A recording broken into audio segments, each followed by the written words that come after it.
Hello everybody, welcome back to Newcastle Fans TV. Heavens have opened. It has been a glorious 4 weeks, but it's pissing it down. We're going to be talking about a few things today. We've got a lot to rattle through. Yes, hello everyone, and there's a reason why I'm standing behind the East Stand. You might have seen a couple of YouTubers do this already, but we have lots to talk about. We've got the extension plans potentially, the Tonali, is it happening, is it not? A couple of transfer rumours. And of course, we'll talk about Kingston Park, Newcastle United Women going professional as well. But let's begin with the stadium extension. Possibly, this was a report, I think it was the Times that have done it. And they're looking at possibly behind me pulling out the East Stand. Now, there's always been a problem because just literally to my right, there's all this listed buildings, which was way before St James's Park was built. This has been up for a couple of 100 years. And that has always been the problem because they're listed. However, Newcastle United are wealthy, and this does not go against the financial fair play. So if Newcastle were to somehow, I don't know how it's going to be done.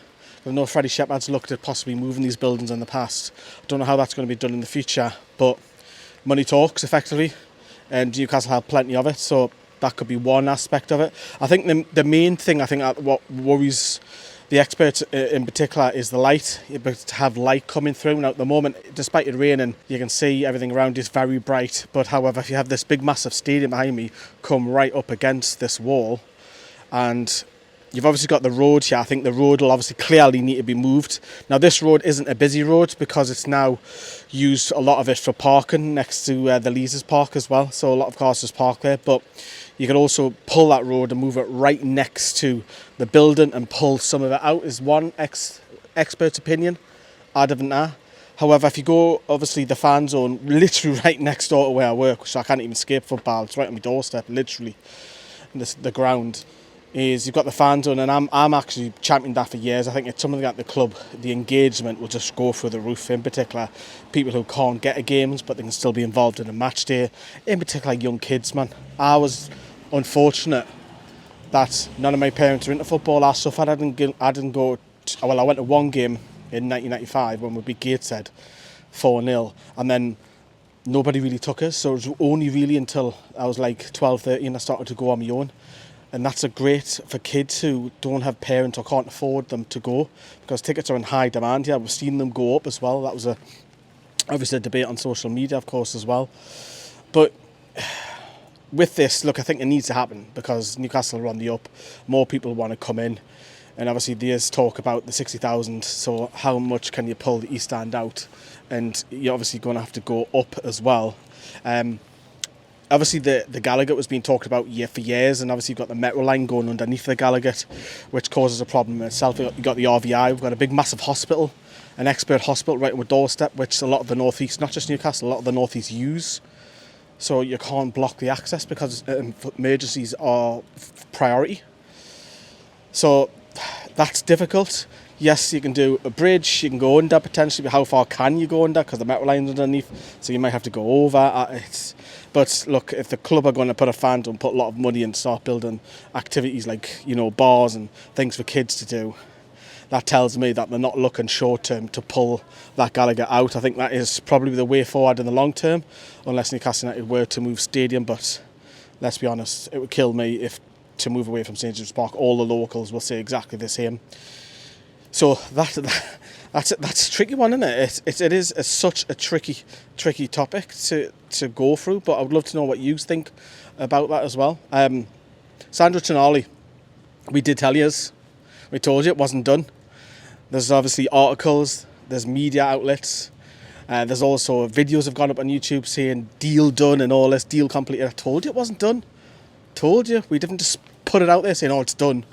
So we knew that this deal wasn't going to be done until for quite a while. So the financial side of things, not a problem. It's the side of things where it's the bonuses between the two clubs. Tonali, of course, is currently out playing for Italy under 21s, having assists galore. Obviously, that'll be, if he does sign, it'll be interesting with who takes the set pieces, him or Kieran Trippier, because he's great at free kicks and corners. But look, I think the message is just don't worry, it's going to happen, but it's not done yet. That's clickbait. It is not done yet, but it will. It'll probably be done, I would say, probably towards the end of the week, I would think. I would think, personally. Obviously, he's talking, he's Willie Gononto, who plays for Leeds, youngster, Italian international. He's talked to Sandro Tonali, and he's literally given the glowing report of the Premier League, and it's only like, and Leeds is what, an hour and 20-minute drive from here, so it's not far to get Leeds. So he's got another Italian not a million miles away, so you would have said some nice things about the Premier League, and that would have probably eased him a little bit. No doubt you would have talked to a few people, you know, but I think it will happen. It's just a matter of time with that. Interesting also in the under-21s as well, that you may have seen Anthony Gordon's been playing as a striker for England. He scored a goal, got an assist as well. Is that something that Eddie Howe could look at? Because we're not linked really to many strikers. I think we still need a third choice striker who can play backup, maybe to an up-and-coming kid or someone who's been around a while, happy to play a few minutes. Basically what Chris Wood's role was, effectively, but a better calibre of player. So it's interesting Gordon's playing up top, because if he plays up top, and now the under-21 level is not the same as the Premier League, but it gives him a little bit more food for thought. You know, if he's not going to bring a striker in, yes, Wilson has some injury doubts, but you've got Joe Linton who can play there. Anthony Gordon's doing a job in the under-21s. ESM could do a job there as well. So for short term, not too bad. Long term, I'd probably want to look at, you know, a third choice striker. I still think that's priority for me. But what we'll do is we shall jump over. So we'll get over to Kingston Park.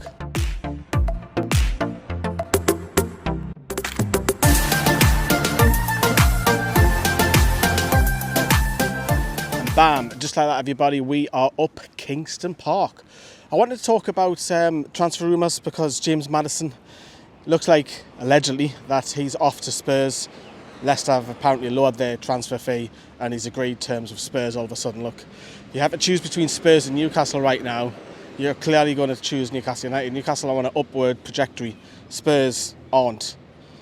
Will he get more game time at Spurs? Yeah, he'll play a lot of times for Newcastle as well, but I don't know how I feel about that. I would like Maddison at Newcastle, I really would, but again, it's just speculation. That's all it is. That's all this is. And of course, Newcastle are heavily linked to Hungarian international Szoboszlai, who is a real talent. He's a lot younger. Well, I say a lot younger. He's got like 5 years younger than James Maddison. So you're buying for the present and the future as well. And then it's a cheaper rate in terms of transfer fees, in terms of wages. Very, very similar type of player for me. Very, very similar, very creative. So look, Newcastle are obviously looking at the possibility of Szoboszlai ahead of Maddison, or maybe they're not too worried on whoever they get, because obviously Tonali deal, as we talked about already, is going to happen. And obviously the other one that we're linked to is Livramento, who's had a disaster with injuries, but is a real talented 20-year-old. The only issue I have here is that Newcastle have too many right backs as it is. So we've got Emil Krath, who's now back. Then you've got Javi Manquillo, you've got Harrison Ashby and Kieran Trippier. So effectively you've got 4 right backs already. If Livramento comes in, I know you can do a job at left back as well, but you've got to get rid of 2 right backs for me. You have to. Ashby's probably the one that'll head out on loan. And then you maybe say that Manquillo is probably going to be the one that has to leave Newcastle. That's if the rumours are true. And look, I'm not a big fan of transfer rumours, now that regular viewers know this, but it's one of them, innit? We always link to new player nearly every day. Some of it's just made up, some of it has some sort of interest.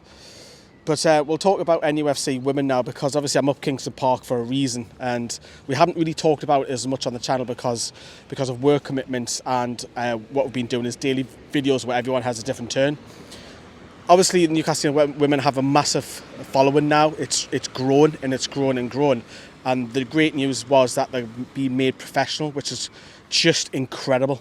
It's just incredible. Some of them obviously haven't been kept on because they can't commit to become professional, because, I mean, they're in a sticky position, because if you've got a full-time career or a full-time job, which I know a couple of them personally do have, what if you become a professional at Newcastle, but you're only here for a year? You've effectively given up your career to try and hope that you make it. And also your ability, are you good enough to be in that higher division? And then in the higher division, are you really going to have a long-term goal here at Newcastle United? So it would have been a really, really difficult thing for the players that were released.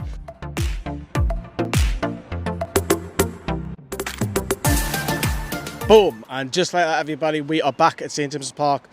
The weather has absolutely opened. Look, we needed the rain, didn't we? But let me know what you think of the stadium expansion, what your thoughts are.